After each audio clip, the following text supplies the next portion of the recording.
few to greatness? It's difficult to say, but in all of history, there is only a handful of truly great figures, and none was greater than Napoleon Bonaparte.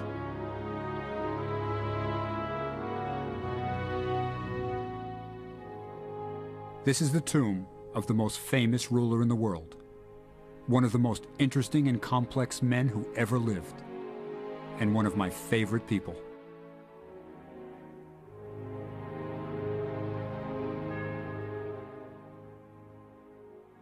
Napoleon Bonaparte's buried in there. There are more books written about Napoleon than any other man in history. But you don't get to be that famous just by being a great general. He was a genius, interested in everything: art, literature, mathematics. You know our system of numbering houses? Odd numbers on one side of the street, even on the other? That was Napoleon's idea. But in spite of his fame, there's a mystery year in his life that practically no one knows about. But it's when a young general became Napoleon the Great.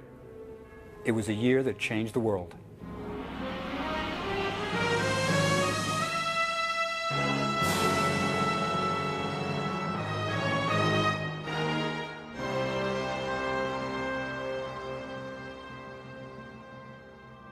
Our story begins 200 years ago in Egypt. A land virtually unknown to Europeans of that time. This was a country that had lost touch with its glorious past. Its vast temples and monuments shrouded in mystery.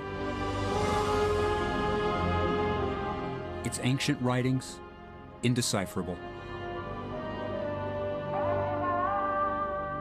The Egypt of Napoleon's day was an Islamic country. The skyline of its capital, Cairo, filled with the mosques and minarets of the faithful.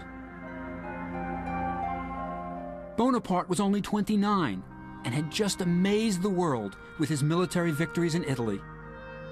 He intended to establish his fame and glory by conquering Egypt. But why Egypt? Well, France was at war with Britain, and by conquering Egypt, Napoleon would block the trade routes to Britain's most valuable possession, India. There was another motive as well. Bonaparte was hungry for a new challenge. Europe, he wrote, is a molehill. Everything wears out. My glory is already past, and this tiny Europe does not offer enough of it. We must go to the east. All great glory has always been gained there. Seeking fame and glory, Napoleon would follow in the footsteps of his hero, Alexander the Great. He would sail for Egypt, that exotic land that for centuries had remained isolated from the Western world. After weeks at sea, the French landed near Alexandria, then a sleepy seaport, and they captured the city with little resistance. The country wasn't even ruled by Egyptians, but by Mamluk warriors who had seized control of Egypt.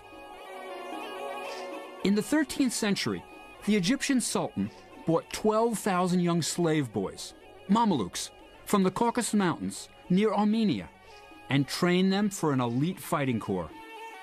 The Mamluks soon overthrew the Sultan and had ruled from Cairo ever since. Soon, Bonaparte would have to fight them, but that was easier said than done. This is the Egyptian desert. It's hot, very hot. It goes up to 130 degrees in summer. Tourists are advised to wear a hat, light clothing, and drink a quart of water every hour. Bonaparte arrived in July. His men had heavy woolen uniforms and no water bottles. Why? Because Bonaparte was an amazing contradiction. He could manage minute details of his campaign, was a great strategist, but when he wanted something, he just wanted it. And now he wanted Cairo, which was 130 miles away. So he took his army, marched them through the desert with no accurate map, inadequate supplies, and hardly any water. Napoleon was economical with almost everything, except the lives of his men. As they marched across the desert, the heat was unbearable. and the troops began to strip off their uniforms. Crazed by the heat and lack of water, many dumped their rations. Who could eat dry biscuits when dying of thirst? The dust parched their throats and the sand burned their feet as the soldiers marched toward Cairo. To add to their misery, lakes and ponds shimmered on the distant horizon when none were there. The soldiers called them mirages, literally visions. Tormented by the prospect of water, only to find it was an illusion, some men lost their wits and committed suicide. When wells were found, they were emptied in minutes. Sergeant Francois wrote, "More than 30 soldiers died by those wells." When the soldiers finally reached the Nile, they broke ranks and threw themselves into the water. Some jumped in with their clothes and weapons, floating and swimming for hours, drinking as much as they could. Then they gorged themselves with watermelons from nearby fields. By the time they reached Cairo, many had dysentery. It was 3 weeks since the army left the Egyptian coast, and now they prepared for battle. The Mamluk battle line was drawn about a mile from the French. Behind them loomed the Great Pyramids. To the left, the mosques glittered on the skyline of Cairo. At 2 p.m., during the worst heat of the day, the French army prepared to engage the Mamluks. The Mamluks were no ordinary cavalrymen. An elite and proud fighting corps, they were unafraid of death. They believed they would go straight to paradise if they died in battle. Their tombs were large and elaborate.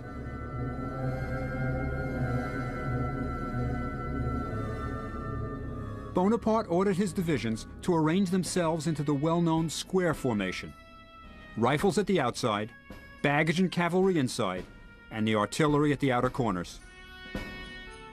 The Battle of the Pyramids was unlike any other. For the first time in history, a European professional army would clash with the elite Oriental fighting class. It could have been billed as East meets West. The Mamluks were fresh and confident. Their costumes were exotic, armed with daggers, rifles, battle axes and pistols. The Mamluks were a formidable sight. Napoleon always knew how to inspire his men. Pointing to the pyramids, he shouted, "Soldiers, 40 centuries look down upon us." The Mamluk cavalry charged the French squares. The disciplined French troops waited until the Mamluks were almost upon them and met the charge with devastating firepower. The attack was repeated again with the same result.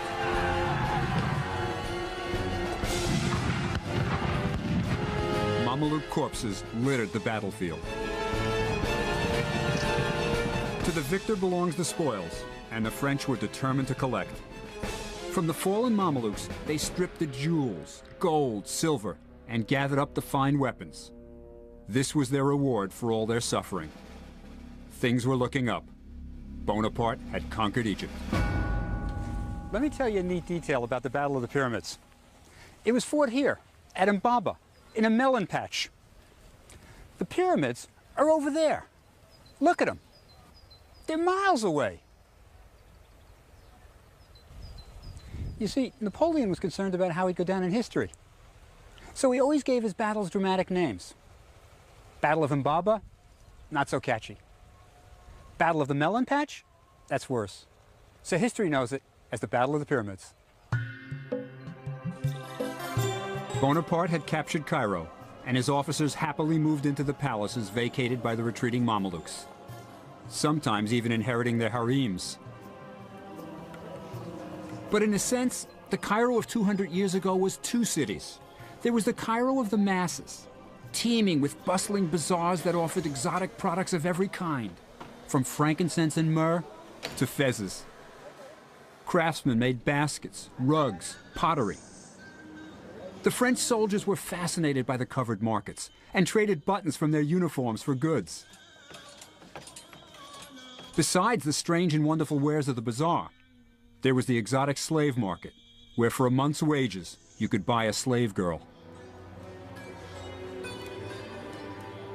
Then there was the glorious Cairo of the Mamelukes, whose mysterious palaces were full of hidden rooms.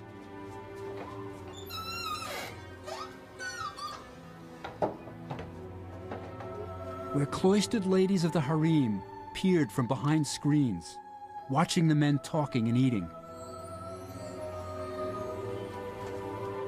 The Mamelukes lived in great luxury, with mosaic floors and staircases of marble, alabaster, polished granite. There was a bath on every floor and windows with glass panes. Bonaparte occupied the house of one of the Mamelukes who had fled Cairo. But it wasn't all palaces and luxury. Napoleon had to deal with the fact that Egyptians, rich or poor, were bound together by one thing: a consuming devotion to their religion, Islam. So Bonaparte, being a practical man, announced, "I am not Christian, and my army and I want to become Muslims." It's really pretty wild stuff. It's as if the President of the United States had arrived in Cairo and announced that he and his entire entourage was converting to Islam. It's incredible. But you know, you have to remember, Napoleon has just been through the French Revolution. He's really a radical. And he's saying things that no other general on the planet would say. There was a small problem with conversion, however. Muslims do not drink alcohol, and the males are all circumcised. Two prospects that held little appeal for the French soldier.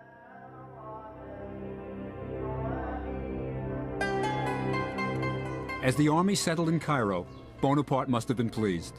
He had just vanquished the Mamelukes and was master of Egypt. But then disaster struck. Napoleon had defeated the Mamelukes and taken possession of Egypt. But his luck was about to change. In this bay at Abu Qir, on Egypt's Mediterranean coastline, Napoleon came face to face with disaster. You see, he wasn't alone. The British fleet, commanded by England's greatest admiral, Horatio Nelson, had been searching for their French enemy. And at Abu Qir, they finally cornered their prey. The French admiral had wanted to sail his warships to a safer anchorage, but Napoleon insisted they stay in the Egyptian waters. It was a decision that was going to cost him. That's because Abu Qir Bay is an admiral's nightmare, an unprotected, shallow bay that today is only used by fishermen who wouldn't dream of mooring overnight, let alone anchor there for a month. The French admiral, Brie, anchored his fleet as close to the coast as he dared, and aimed all his cannons seaward in case Nelson found them, which is exactly what happened. At 2 o'clock, on the afternoon of August 1st, Nelson spotted the entire French fleet at Abu Qir Bay. If he waited for his fleet to catch up to him, it would be 6 o'clock before he attacked. With only a couple of hours of daylight remaining, Nelson decided to fight the most spontaneous naval battle in history. The French expected the British to fight in the accepted way, to wait until daybreak, and then sail their ships opposite the French and fire away until one surrendered. But Nelson threw the rulebook away and sailed straight into the attack. As the British ships neared the French line, they saw that they could slip between the shore and the anchored French ships. Never expecting to be attacked from the shore, the French had no guns facing in that direction, and the battle became a rout. As the battle raged through the night, the roar of cannons and screams of the wounded and dying filled the air.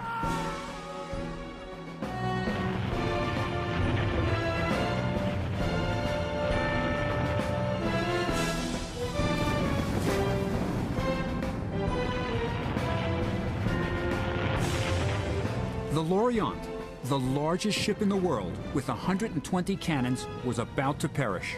She was on fire, and having been freshly painted, was highly flammable. When the fire reached her store of gunpowder, she exploded with a roar that could be heard 50 miles away. It was undoubtedly the loudest sound they had ever heard. Shocked, the men on both sides stopped fighting for 10 minutes.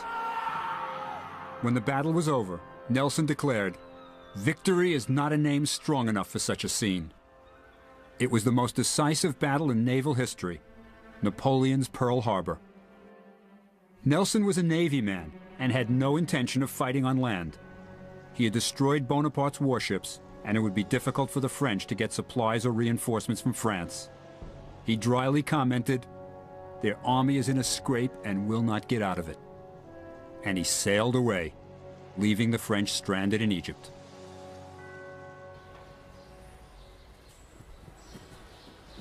Imagine Napoleon's situation. His fleet is destroyed. He's stranded.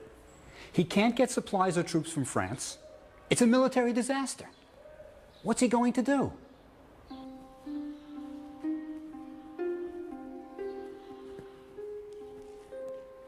He founds a scientific institute here. This is no ordinary soldier. This is a general with incredible drive and intellectual ability. Napoleon's institute was made up of scientists, scholars, and artists whom he brought with him to study every aspect of Egypt. One of my favorites was Vivant Denon, the artist who helped Bonaparte bring Italian art back to France during the Italian campaign. At 55, Denon was one of the oldest members of the Egyptian campaign, but was quite happy to sketch the temples as bullets whizzed by his head. Then there was General Caffarelli, who led the engineering corps. He had lost a leg fighting in Germany and scurried about on a wooden one. Bonaparte really liked his spirit and took Caffarelli with him wherever he went.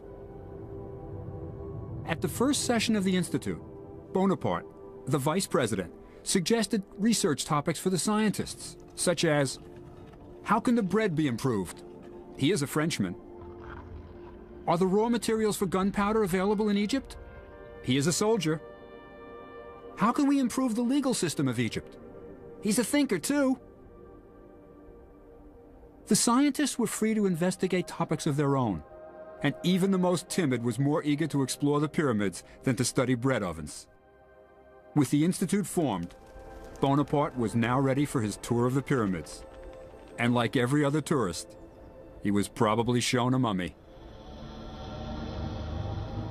When Bonaparte visited the pyramids, he must have been really impressed. Remember, the Great Pyramid was twice as tall as any building in France. Until the Eiffel Tower, it was the tallest building on Earth.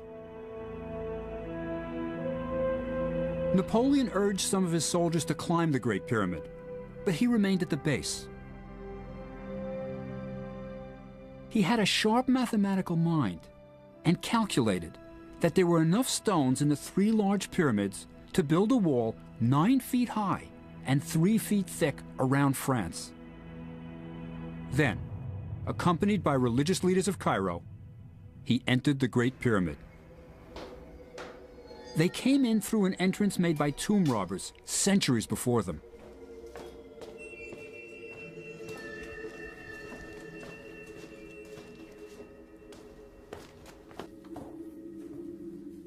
Napoleon climbed up through this passage into the Grand Gallery.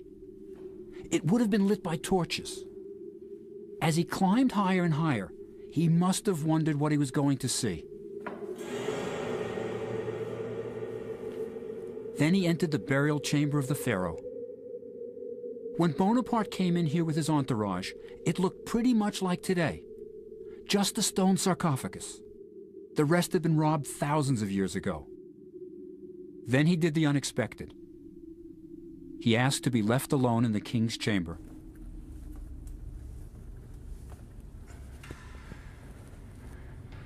We don't know for sure what happened in here when Bonaparte was by himself. But as he was leaving, one of his officers noticed he was a little pale and asked him if anything strange happened. Bonaparte told him never to mention it again. Towards the end of his life, Napoleon was about to tell someone what had happened. But then he changed his mind. He said, "No, never mind. You wouldn't believe it." Maybe he saw Alexander the Great. Great men are supposed to have visions. And Bonaparte was never afraid to dream the big dream. While Bonaparte dreamed of building an empire in the East, back in Paris, he had real problems. a scandal was about to break that would plague him for the rest of his life.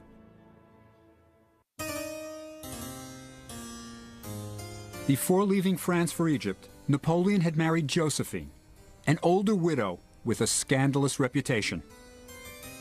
As soon as he was away in Egypt, Josephine began living up to her reputation for excess and self-indulgence.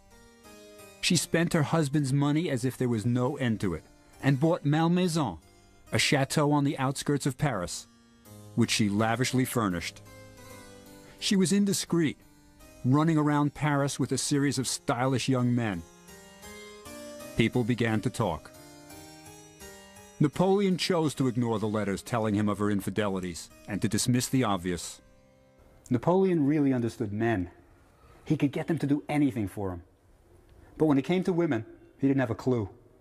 Anyone who did wouldn't have married Josephine. But finally, Bonaparte was forced to accept the reality of Josephine's infidelities.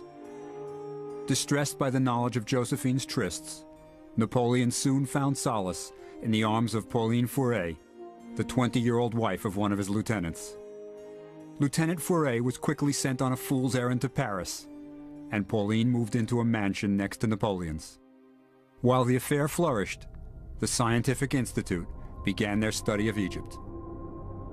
The artist Denon was overwhelmed by the sight of the Sphinx and wrote, "Although its proportions are colossal, those contours which have been preserved are supple as they are pure. The expression on the face is gentle, graceful, and serene. The mouth, with its thick lip, has sensuality in its sweep and refinement of the execution that are truly admirable. It is living flesh." Denon wanted to see the rest of Egypt, so he accompanied the French army pursuing the Mamelukes in the south. He would be the first to sketch the southern monuments from Egypt's ancient past. He would have a chance to wonder at the great temples, at Karnak and Luxor, sketch the mysterious carvings in the Valley of the Kings, gaze on the colossi of Memnon. He would record it all. His only fear was that he might not have enough time and materials. He did in fact run out of pencils, and solved the problem by melting lead bullets and improvising. We still call them lead pencils today. Overwhelmed by the antiquities of Egypt, Denon was constantly asking the soldiers for more time to draw the temples and tombs. He was the first professional artist to enter the Valley of the Kings, the legendary burial place of Egypt's pharaohs. Denon had never seen such a landscape. An isolated valley, gleaming white in the sun, totally devoid of life. And carved into the sides of the valley were what looked like caves, half clogged with debris. Inside were the tombs of the kings. He was desperate to record the tomb paintings with their vibrant colors. How was it possible to leave such precious curiosities without taking a drawing of them? How to return without a sketch to show? I earnestly demanded a quarter of an hour. I was allowed 20 minutes. One person held a taper to every object that I pointed out to him, and I completed my task with spirit and correctness. Denon wasn't the only scientist working in the Valley of the Kings.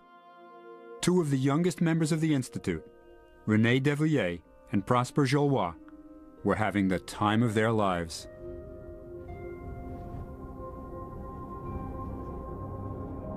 By the time the pharaohs were being buried here, the pyramids were 1,000 years old, ancient monuments. So the kings of Egypt selected a spot topped by a natural pyramid to look over their tombs.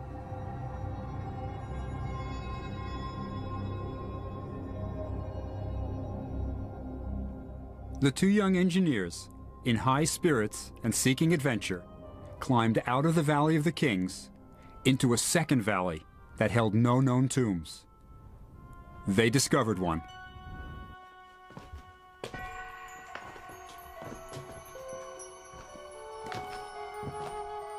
After scrambling through descending passages, they came to a deep shaft designed to protect the tomb by catching water from the occasional rainfall. There they came face to face with the owner of the tomb. But they had no idea who he was. You see, it would be another 20 years before anyone would decipher the hieroglyphs and read the names. Our young friends had discovered the tomb of Amenhotep III, one of the greatest kings of Egypt. This was the king who built some of Egypt's grandest monuments. They also didn't know that Amenhotep ruled for 38 years. Plenty of time to build a huge tomb. So they explored the pillared halls, mysterious side chambers, and magical spells on the walls. Finally, in the burial chamber, they found the king's broken sarcophagus. But Amenhotep wasn't there. Ancient tomb robbers had gotten to him thousands of years before. After the young scientists, 2 centuries of scholars would follow. They would discover incredible treasures in the Valley of the Kings. Mummies of the pharaohs, the gold of Tutankhamun. But Napoleon would never see the valley. A revolt had broken out in Cairo, and he was fighting for his life.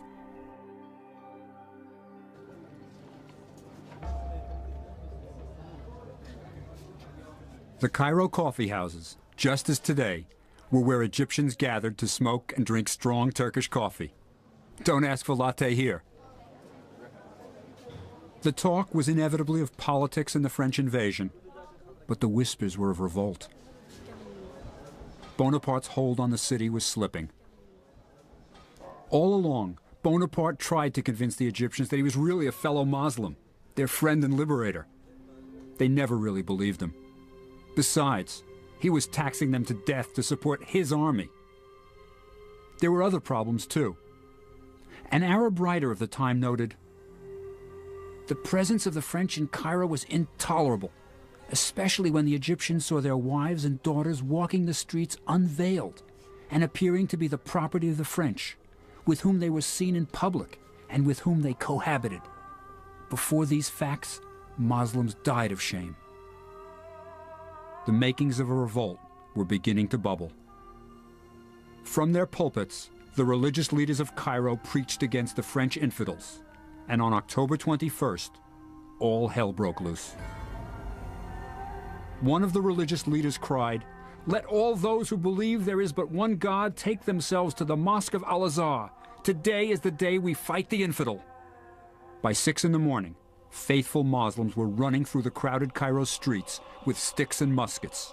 Soon, small groups of French soldiers were attacked, and General Dupuy, the commandant of Cairo, was killed. Bonaparte raged from his headquarters and ordered the cannons of the citadel to be aimed at Al-Azhar Mosque and anything else near it. The assault lasted 12 hours.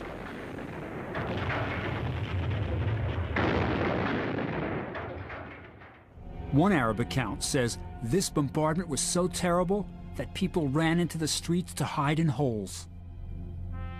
Finally, the Egyptian rebels hiding in the mosques surrendered. To this day, you can see the scars of the bombardment. This is where Napoleon really blew it. His soldiers entered this mosque on horseback. This is outrageous. You don't even enter a mosque with shoes on. No supporter of Islam would ever permit that. The revolt of Cairo may have been over, but so was any chance Bonaparte had of Muslim support. When the sheikhs came to Bonaparte the next day, he appeared to be forgiving. He even commissioned a painting of him pardoning the leaders. "I know many of you have been weak, but I would like to believe none of you is guilty." But when the sheikhs left, Napoleon ordered all those who had taken up arms against him be rounded up and taken to the army's headquarters in the citadel. There, secretly, in the middle of the night, the rebels were beheaded and their bodies were thrown into the Nile. Napoleon was learning how to behave like a Middle Eastern dictator. Bonaparte had been in Egypt a mere 4 months, but a lot had happened. He had defeated the Mamelukes, established a scientific institute, lost an entire naval fleet, crushed a revolt, and discovered that his wife Josephine was unfaithful to him. Now he faced another problem. The Turks were massing troops in the Holy Land. So Bonaparte decided to march out and destroy them before they became a real threat to him. His army passed through village after village with no resistance. And then they reached Jaffa, today a suburb of Tel Aviv. Within the walled city, 3,000 Turkish troops combined with the citizens to resist. Bonaparte bombarded the city with everything he had. Finally, he sent emissaries to arrange the conditions of surrender. But the Turks killed them and displayed their heads on the ramparts. When the French troops finally took the city, they went berserk. Bonaparte noted in his journal, "The soldiers' fury was at its height. Everybody was put to the sword. Being sacked, the town experienced all the horrors of a city taken by storm. The massacre was terrible. Soldiers became beasts, sinking their bayonets into old men and babies, raping young girls still locked in the arms of their dead mothers, while the cries for mercy from the sick and elderly filled the air. But this was only the beginning." This beach wasn't always the scene of family fun and swimming. When Napoleon was here, 3,000 Turkish troops, given assurances by Bonaparte's officers that they would be treated as prisoners of war, surrendered. When Bonaparte saw his officers return with several thousand prisoners in tow, he asked, "What am I to do with them?" To escort the prisoners back to Cairo would take too many soldiers. To keep them with the army was too cumbersome. To feed them, impossible. To set them free, unthinkable. Something horrible happened here 200 years ago. Napoleon had the 3,000 Turkish prisoners killed. They were marched to this beach. The French opened fire. Pretty soon the sea was red with their blood. And then the French were told to use their bayonets to save ammunition. This massacre could never have happened in Europe. But Napoleon wasn't in Europe, and he was behaving like a Middle Eastern despot. You know, it took 3 days to kill all those Turkish prisoners. Even Turks who swam out to distant rocks were hunted down and bayoneted to save bullets. Bonaparte would need all the ammunition he had. His problems were only beginning.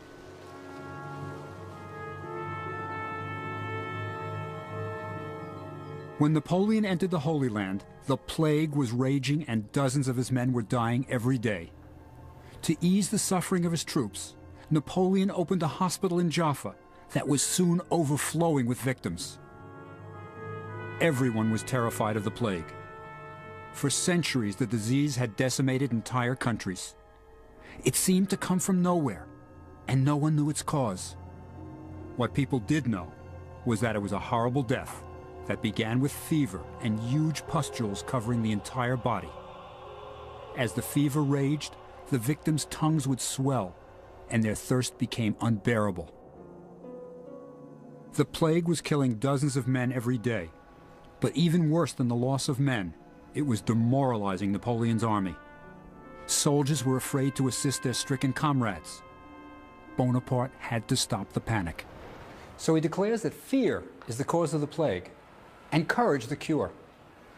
Not very sound medical advice, but he's willing to back it up. So he comes here, to this plague hospital. He talks to the patients, and then, master of the grand gesture, he shocks everyone. Lying at his feet is a hideous corpse. The soldier's uniform is stained by burst pustules. What does he do? He kneels down here, picks up the dead man, carries him to a more dignified resting place, and places him down. Say what you will about Bonaparte. He wasn't afraid. That's why his armies would do anything for him. Later, Bonaparte would have this event immortalized in a painting, where the dead soldier is shown as alive, and the hospital appeared far grander than it really was. Better for the legend.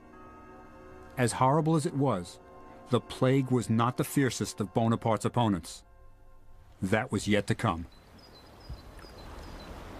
When Napoleon's army reached the city of Acre, they faced one of the cruelest tyrants in the Holy Land, Djezzar Pasha.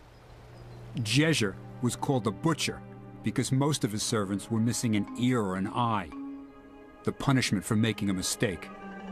Djezzar's fort, which defended the city of Acre, was almost perfectly situated, with only one heavily fortified side facing the land. That was a crucial point in the battle to follow.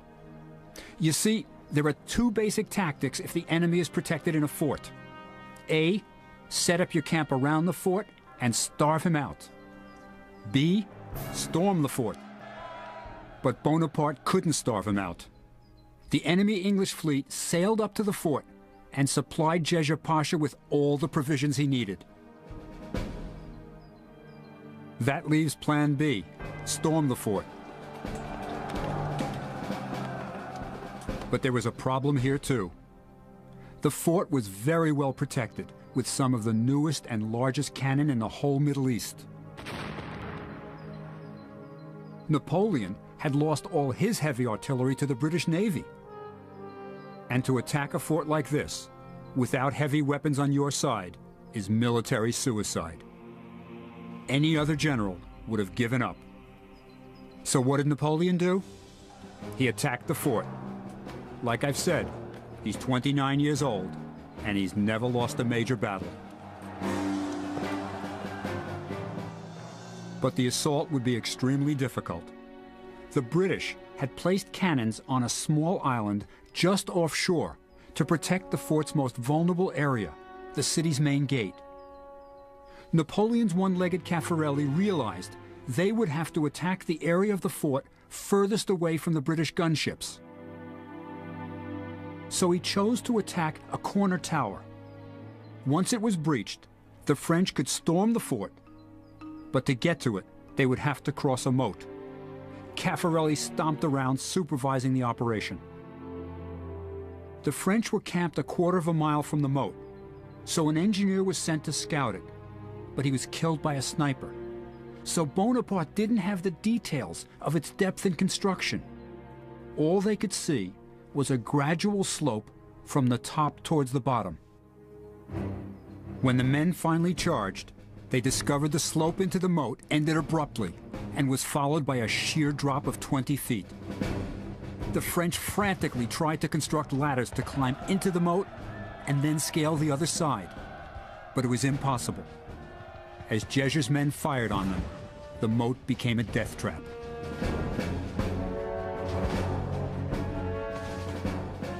Napoleon hated sieges because troops were forced to attack one small area.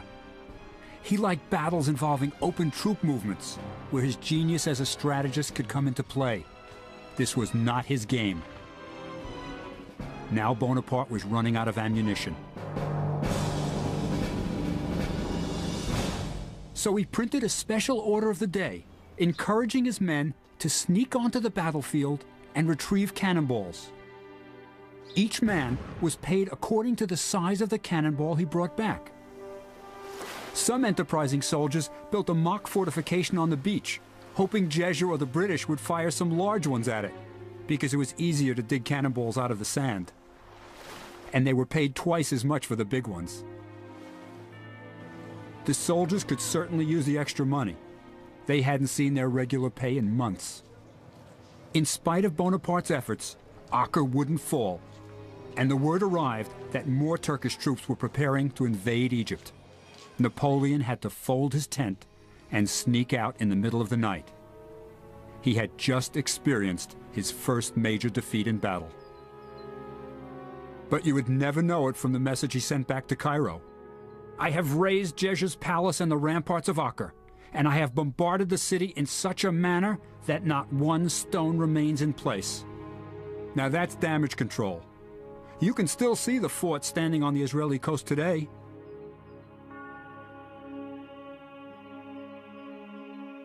But the one thing he couldn't disguise were his losses. Bonaparte's favorite, one-legged Caffarelli, had his arm shattered by a cannonball and died 18 days later. He's buried here. Caffarelli's in there. He's minus a leg and an arm. But that's not all he's missing. Bonaparte had his friend's heart removed and mummified so he could bring it back to France with him. That's the kind of thing that made him a legend. Who would think of doing something like that? As I said before, this is no ordinary general. As the army marched back to Cairo, Bonaparte was faced with difficult decisions. Many of his men, too sick to be moved, had to be left behind. Those who could travel were carried on horses and camels. But the animals were also needed to pull the field guns, and Napoleon didn't have nearly enough.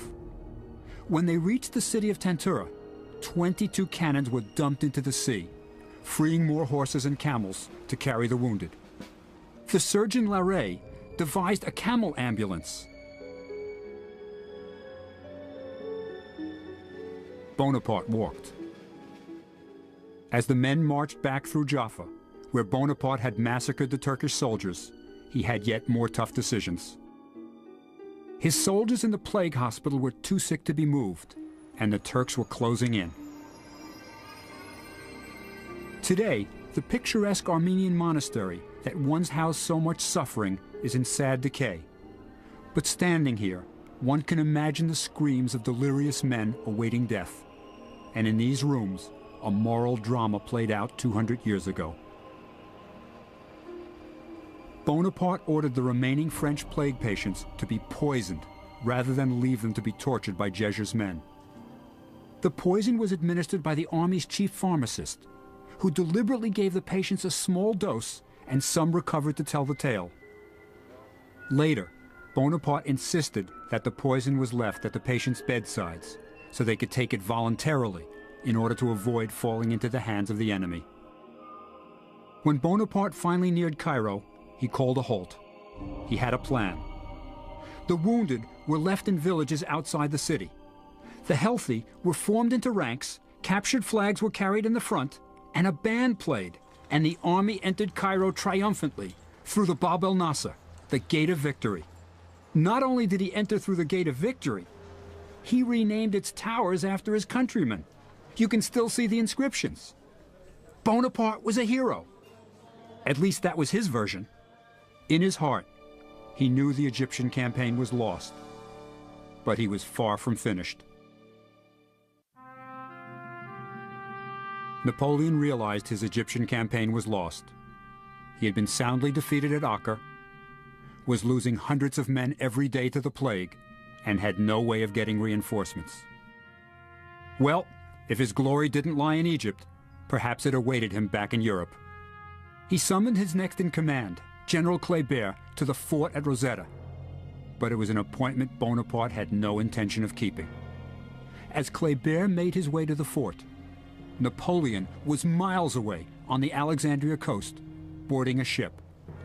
He was about to leave Egypt forever. He didn't tell Pauline, his mistress. He didn't tell the army. He didn't even tell his next-in-command, General Kléber. I don't think he wanted to see him face to face. Instead, he left him a packet containing this letter.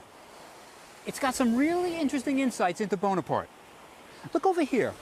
He talks about how the news of Europe is forcing him to leave for France. And down here he says, "It hurts me to leave my soldiers to whom I'm so attached, but it'll only be temporary. Lots of luck." Poor Kléber. He's in charge of an army that's decimated by the plague. No hope of reinforcements. And it's worse. Bonaparte tells him to collect taxes, continue military victories. You know, Bonaparte's done it again. He's putting a very positive spin on his own military disaster. The spin worked. When Bonaparte returned to Paris, it was not as a defeated general who had just abandoned the decimated army. It was as a hero. He immediately had medals struck, showing himself as the liberator of Egypt. He was commemorating victories that never happened. One medal even showed him entering Egypt like a Roman emperor in a chariot pulled by a pair of camels. That's chutzpah. He had lost half his army, but everyone believed him. Within weeks, he was ruler of France.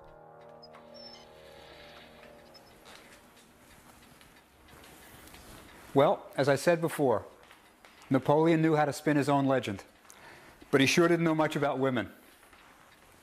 When he returned from Egypt, the unfaithful Josephine tearfully convinced him to return to her. And he did. But he didn't just return to Josephine. He returned to a stack of unpaid bills for this place, the love nest she had bought while he was in Egypt. And it wasn't just the building he was paying for. She was furnishing it lavishly, expensively. Bonaparte may have been unhappy about the bills he had to pay, but let me tell you, it's a great place to run a country from. Our story doesn't end here. The lives of many were changed by his dreams of glory. The general he left in charge, Kléber, was assassinated in Cairo less than a year later. The army continued to be decimated by the plague and finally surrendered in 1801 to the British. The survivors felt fortunate to have escaped with their lives. The scientists? They continued to collect their antiquities, birds, and plants until the day of surrender. When they learned that all of their drawings and collections were going to be confiscated, they said they would rather go to England with their specimens than return home to France without them. The British kindly let them keep everything. Well, almost everything. You see, some of the scholars spent their time copying hieroglyphic inscriptions, hoping it would lead to the decipherment of the ancient language. Then they got their break. As the soldiers were shoring up the foundations of the fort at Rosetta, they came upon ancient blocks inscribed with hieroglyphs. One, a large stone, bore the same inscription written in ancient Egyptian and Greek.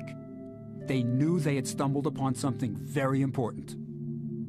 The British wouldn't let the French keep the Rosetta Stone and took it back to England, where you can still see it today in the British Museum. 20 years later, the French scholar Champollion, using the Rosetta Stone, cracked the code and read Egyptian hieroglyphs for the first time in 2,000 years. So the deciphering of hieroglyphs came out of Napoleon's quest for glory. It was the beginning of modern Egyptology, perhaps Napoleon's greatest legacy. And Napoleon? Well, if you remember your history, he eventually crowned himself emperor. But in the end, his impatience and overconfidence did him in. As in the Egyptian campaign, Bonaparte invaded Russia unprepared for the weather, this time freezing winter conditions. He lost more than 250,000 men. It was in Egypt that Napoleon first tasted absolute power. In the shadow of the pyramids, he realized he could inspire men to almost superhuman deeds. It was in Egypt that a young general named Bonaparte became Napoleon the Great. After his final defeat at Waterloo, Napoleon died in exile, but always wanted to be buried in France. 20 years later, he finally got his wish. When the body was returned to Paris, it was the dead of winter, the temperature below zero. Napoleon's body moved through the streets in a gilded temple-shaped hearse draped in purple and gold. Old soldiers, veterans of Waterloo, Russia, and the Egyptian campaign, lined the streets in ill-fitting, tattered uniforms to salute their emperor one last time. 36,000 official passes were distributed for the funeral, but so great was his legend that more than 250,000 requests were made. In spite of all his failings, Napoleon Bonaparte was a great man, a visionary who saw no limits, and his men were proud to have been part of his vision. So he lies here, under a great dome. His epitaph? Let him rest in peace beneath this dome. It is a helmet for a giant's head.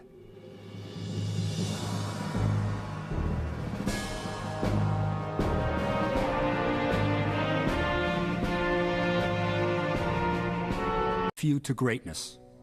It's difficult to say, but in all of history, there is only a handful of truly great figures, and none was greater than Napoleon Bonaparte.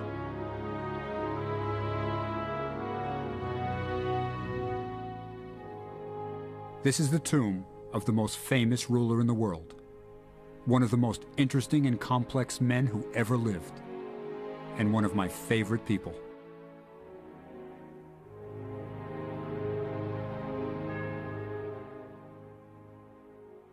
Napoleon Bonaparte's buried in there. There are more books written about Napoleon than any other man in history. But you don't get to be that famous just by being a great general. He was a genius, interested in everything: art, literature, mathematics. You know our system of numbering houses?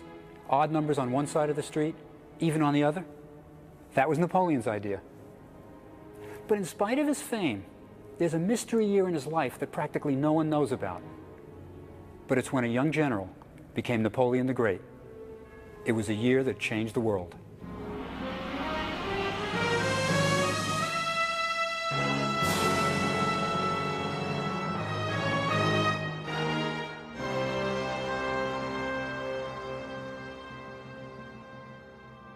Our story begins 200 years ago, in Egypt. A land virtually unknown to Europeans of that time. This was a country that had lost touch with its glorious past. Its vast temples and monuments shrouded in mystery. Its ancient writings indecipherable. The Egypt of Napoleon's day was an Islamic country. The skyline of its capital, Cairo, filled with the mosques and minarets of the faithful. Bonaparte was only 29 and had just amazed the world with his military victories in Italy. He intended to establish his fame and glory by conquering Egypt. But why Egypt? Well, France was at war with Britain, and by conquering Egypt, Napoleon would block the trade routes to Britain's most valuable possession, India. There was another motive as well. Bonaparte was hungry for a new challenge. Europe, he wrote, is a molehill, only to find it was an illusion. Some men lost their wits and committed suicide. When wells were found, they were emptied in minutes. Sergeant Francois wrote, more than 30 soldiers died by those wells. When the soldiers finally reached the Nile, they broke ranks and threw themselves into the water. Some jumped in with their clothes and weapons, floating and swimming for hours, drinking as much as they could. Then they gorged themselves with watermelons from nearby fields. By the time they reached Cairo, many had dysentery. It was 3 weeks since the army left the Egyptian coast, and now they prepared for battle. The Mamluk battle line was drawn about a mile from the French. Behind them loomed the Great Pyramids. To the left, the mosques glittered on the skyline of Cairo. At 2 p.m., during the worst heat of the day, the French army prepared to engage the Mamluks. The Mamluks were no ordinary cavalrymen. An elite and proud fighting corps, they were unafraid of death. They believed they would go straight to paradise if they died in battle. Their tombs were large and elaborate. Everything wears out. My glory is already past, and this tiny Europe does not offer enough of it. We must go to the east. All great glory has always been gained there. Seeking fame and glory, Napoleon would follow in the footsteps of his hero, Alexander the Great. He would sail for Egypt, that exotic land that for centuries had remained isolated from the Western world. After weeks at sea, the French landed near Alexandria, then a sleepy seaport, and they captured the city with little resistance. The country wasn't even ruled by Egyptians, but by Mamluk warriors who had seized control of Egypt. In the 13th century, the Egyptian Sultan bought 12,000 young slave boys, Mamluks, from the Caucasus Mountains near Armenia, and trained them for an elite fighting corps. The Mamluks soon overthrew the Sultan and had ruled from Cairo ever since. Soon, Bonaparte would have to fight them, but that was easier said than done. This is the Egyptian desert. It's hot, very hot. Goes up to 130 degrees in summer. Tourists are advised to wear a hat, light clothing, and drink a quart of water every hour. Bonaparte arrived in July. His men had heavy woolen uniforms and no water bottles. Why? Because Bonaparte was an amazing contradiction. He could manage minute details of his campaign, was a great strategist, but when he wanted something, he just wanted it. And now he wanted Cairo, which was 130 miles away. So he took his army, marched them through the desert with no accurate map, inadequate supplies, and hardly any water. Napoleon was economical with almost everything, except the lives of his men. As they marched across the desert, the heat was unbearable, and the troops began to strip off their uniforms. Crazed by the heat and lack of water, many dumped their rations. Who could eat dry biscuits when dying of thirst? The dust parched their throats and the sand burned their feet as the soldiers marched toward Cairo. To add to their misery, lakes and ponds shimmered on the distant horizon when none were there. The soldiers called them mirages, literally visions. Tormented by the prospect of water,